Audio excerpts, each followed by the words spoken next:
السلام عليكم ورحمة الله وبركاته. أهلا وسهلا بكم متابعيني الأعزاء، ولايف جديد وحكاية جديدة من حكاوي الكلاب. الأول بحب إن أنا أتقدم بخالص التهاني لكل الشعب المصري الكريم وكل الأمة الإسلامية بخالص التهاني بمناسبة المولد النبوي الشريف، وكل سنة وانتم طيبين جميعا. وللأهل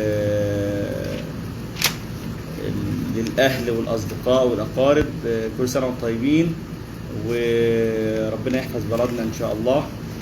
وحبينا نهنيكم بمناسبة المولد النبوي الشريف. تاني تهنئة، بتقدم بخالص التهاني للشعب السعودي الشقيق حكومة وشعبا بمناسبة اليوم الوطني للمملكة العربية السعودية. فحتى أنا لابس اليوم اللبس الأخضر بلون العلم السعودي، لأن ده وطننا الثاني اللي احنا عشنا بيه شبابنا وحياتنا وغربتنا كلهم، وهو اللي فيه اللي لينا أصحاب ولينا أصدقاء وكنا معاهم عيش وملح. فحبينا، وهي الدولة اللي فتحت لنا أبوابها وزرعها زي ما بيقولوا، وحصلنا فيها رزقنا في الوقت اللي اقتربنا فيه عن وطننا. فالسعودية هي وطننا الثاني وهي قبلة الحرمين الشريفين. فعشان كده بتقدم بخالص التهاني لكل الشعب السعودي حكومة وشعبا باليوم الوطني، وربنا يحفظ المملكة ويدوم عزها إن شاء الله. كل التهاني للناس اللي طالعة معايا في اللايف. مش عارف الصوت طالع كويس ولا ايه، عشان انا حابب جايب سماعة جديدة وبحاول اكلمكم منها، فان شاء الله يكون الصوت كويس. الصوت لو كويس يا جماعة قولوا له الصوت كويس، او اتكلم اللايف من التليفون على طول يعني. اخت سهام الكيلاني كل سنة وانت طيبة. الاستاذ محمد مرسي كل سنة وانت طيب. في موضوعين انا كنت حابب اتكلم فيهم، فلان المفروض الاعلاميه الاستاذه دعاء محمد المفروض كانت هتطلع معايا لايف الليله، فممكن ناجل الموضوع اللي انا هتكلم فيها بكره معاها ان شاء الله في لايف تاني، واتكلم في اللايف اللي انا كنت عايز اتكلم فيه. وهو انا كنت هتكلم معاها في لايف الاسعار وجشع التجار اللي احنا شايفينه الايام ده، وده مأثر على المواطن المصري، يعني مأثر على المواطن المصري بشكل كبير جدا. وان البصل يوصل 30 جنيه والطماطم يوصل 30 جنيه، فانا شايف ان ده في جشع على التجار.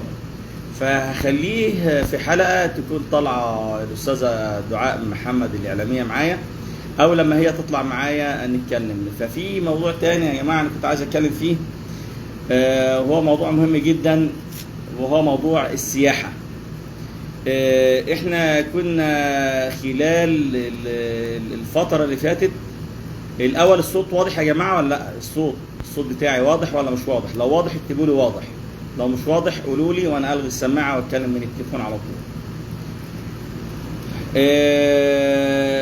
خلال الفترة اللي فاتت دي كنا شفنا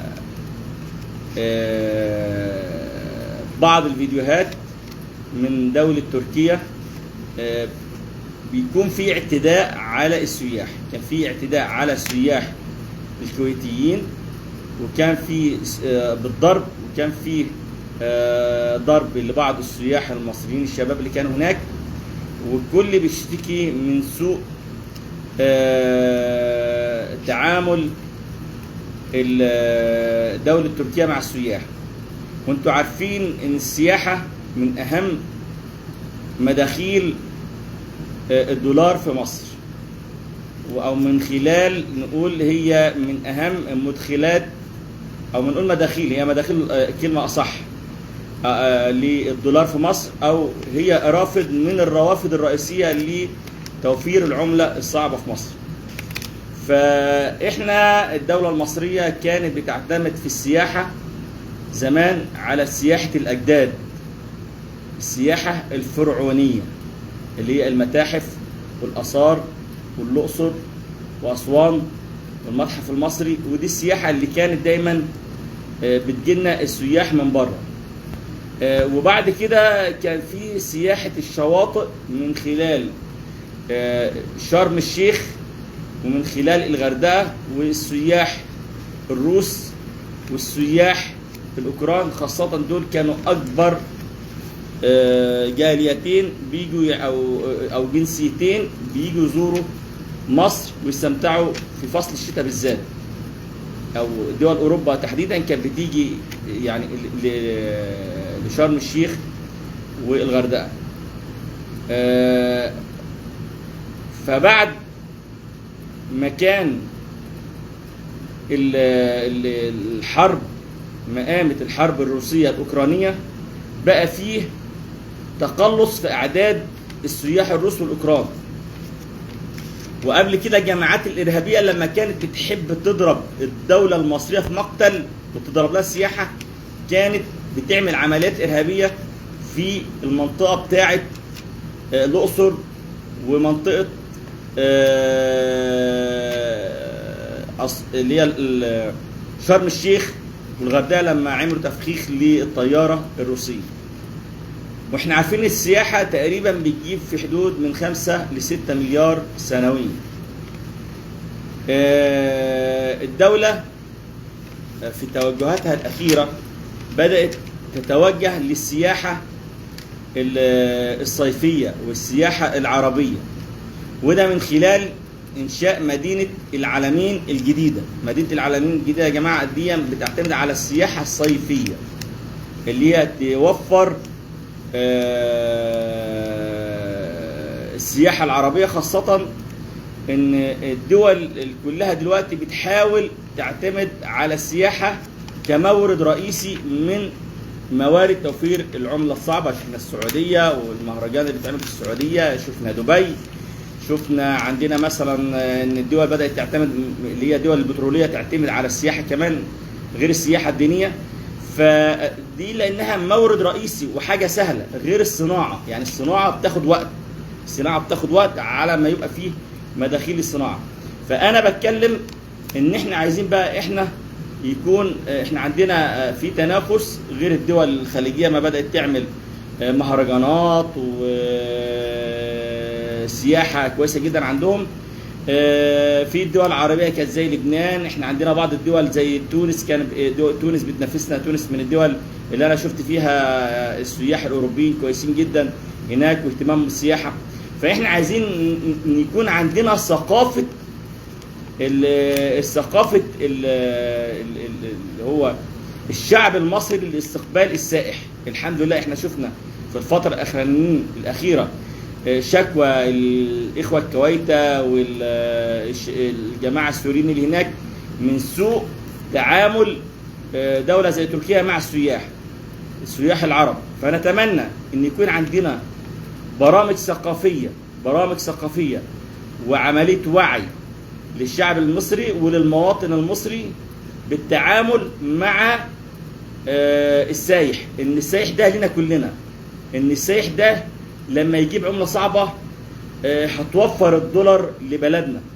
مصر بتستهدف حوالي 30 مليون سايح او 30 غرفة، لان السنة دي كان على ما انا شفت ان تقريبا كان كل الفنادق في مصر او كل الغرف السياحية كانت فل. نتمنى ان فعلا السياحة في مصر تكون من اهم روافد العملة الصعبة، وان نكون احنا عندنا ثقافة التعامل مع السايح. يعني نعرف نتعامل معاه ازاي، نكلمه ازاي، نستقبله ازاي. ما يكونش تعاملنا زي راضي ده اللي هو السواق اللي قابل احمد حلمي في فيلم عسل اسود، اللي هو مش عارف ازازه الميه بكام بيبيعها له بكام. ده اللي احنا بنتكلم فيه. وللاسف احنا عندنا ودي كنت عايز اعمل عليها حلقه خاصه، المطاعم والكافيتريات في مصر او الكافيهات في مصر فيها سوء تعامل كبير جدا حتى لنا احنا كشعب مصري. انت تبقى داخل الكافيه، وانا يعني هنا مثلا هنا في السعوديه على سبيل المثال او في اي دوله انا رحتها، الميه دي بتنزل لك اختياري، يعني بتجي لك كده اختياري. لا هم هناك بيحطوها لك اجباري، هوب والازازه الميه مش عارف ب 30 جنيه ولا 50 جنيه ولا رقم، هي بره ب 5 جنيه. يا عم هنا ازازه الميه في السعوديه تدخل تاخدها بريال ولا بريالين، هي بره بريال، يعني ما فيش، يعني نفس زي ما بتاخدها، ما فيش، مش غاليه وما بتتحطلكش. لما انا كنت في تونس الميه ان شاء الله اجيبها من البقاله، ما الكافيه ما يقولكش، الكافيه ده بيبيع لك اللي هو الحاجه بتاعته، بيبيع لك اللي هو النسكافيه، بيبيع لك العصاير، بيبيع لك المعجنات، بيبيع لك الحاجات الحلويات، بيبيع لك دي حاجته. لكن الميه دي حاجه اختياريه، انت ليه تفرضها عليا؟ انت ليه تفرضها عليا؟ ودي من ضمن الحاجات اللي بتسيء حتى لنا كشعب مصري. وكنا شفنا الاسعار المبالغ فيها في الساحل الشمالي، وبيقولوا الساحل الشرير ازازه الميه توصل 300 جنيه اللي هي ميه زمزم. ده ميه زمزم هنا بنجيبها بارخص الاسعار، ميه زمزم هنا مدعمه، ميه زمزم هنا مدعمه، يعني سعرها رخيص جدا جدا جدا جدا. فنفسنا ان احنا يكون عندنا ثقافه ان السائح ده، السائح ضيفنا كلنا، ضيف مصر كلها، ان كل واحد فينا هو سفير لبلده، هو نموذج لبلده، ان هو يتكلم ويعامل السائح اللي جاي من بره، سواء كان سائح عربي او سائح اجنبي، ما يكونش الانسان الاستغلالي اللي هو يجي احنا نستغله ونحاول نطفشه ونحاول يعني ندي سمعه سيئه عن بلدنا. احنا عايزين يكون عندنا ثقافه حسن استقبال السائح الاجنبي والسائح العربي، تبقى ثقافتنا كلنا. في الاخر لما تزيد عدد السياح في بلدنا، ده لا هيكون مردود اقتصادي على بلدنا، وهيكون في مردود من العملة الصعبة على بلدنا، وده بينعكس على كل حاجة في حياتنا. احنا ايه سبب المعاناة عندنا وسبب ارتفاع الاسعار؟ ان في عجز في الدولار في السوق، في عجز، ولذلك مع ارتفاع الاسعار الحاجات اللي بنستوردها بقى في شح في الدولار، عشان كده الاسعار بتزيد. لكن لو الدولار متوفر، يعني على ما انا قريت قبل كده تقريبا فيه حوالي 15 مليار دولار عجز للدوله في موضوع توفير الدولار. فالسياحه من اهم موارد العمله الصعبه. نفسنا يا جماعه يبقى كلنا عندنا ثقافه حسن استقبال السائح، سواء السائح العربي او سواء السائح الخليجي او سواء السائح الاوروبي. ده ضيفنا كلنا، ازاي نتقابل معاه.